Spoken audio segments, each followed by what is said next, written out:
కన్నతల్లులను తలపించేలా మన రాష్ట్ర సంస్కృతిని ప్రతిబింబించేలా తెలంగాణ తల్లి విగ్రహం ఉండాలనేదే తమ అభిమతమని ముఖ్యమంత్రి రేవంత్ రెడ్డి స్పష్టం చేశారు. దొరల గడిల ఆనవాళ్లు విగ్రహంలో ఉండకూడదనే ఉద్దేశంతోనే ప్రజలు అభిమతానికి తగ్గినట్లు విగ్రహం రూపొందించే బాధ్యతను తెలంగాణ బిడ్డ అయిన Jawaharlal Nehru architecture and fine arts కళాశాల ప్రిన్సిపల్కు అప్పగించామన్నారు. రాష్ట్ర సచివాలయ ప్రాంగణంలో ఈ ఏడాది డిసెంబర్ 9న విగ్రహాన్ని ఘనంగా ఆవిష్కరిస్తామని సీఎం రేవంత్ రెడ్డి వెల్లడించారు.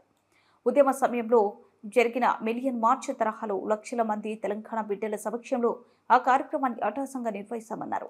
2009 డిసెంబర్ 9న తెలంగాణ ఏర్పాటు ప్రక్రియ ప్రారంభమైనట్లు నాటి ప్రధాని మన్మోహన్ సింగ్ నేతృత్వంలోనే యూపీఏ ప్రభుత్వం ప్రకటించింది. అదే రోజు తెలంగాణ ఇచ్చిన సోనియా గాంధీ జన్మదినం కూడా తెలంగాణ ప్రజలకు డిసెంబర్ 9 పండుగ రోజు. అందుకే ఆ రోజునే విగ్రహ ఆవిష్కరిస్తాం. ఇటువంటి అర్హుదైన అవకాశం అందరికీ రాదు. అలాంటి అదృష్టం నాకు దక్కింది. 10 ఏళ్లు అధికారంలో ఉండి కూడా గత పాలకులు తెలంగాణ తల్లి విగ్రహాన్ని ప్రతిష్ఠించలేదు. సచివాలయం లోపల తెలంగాణ తల్లి విగ్రహం ఏర్పాటు చేస్తామని జూన్ 2వ తేదీనే నేను ప్రకటించానని ముఖ్యమంత్రి రేవంత్ రెడ్డి తెలిపారు.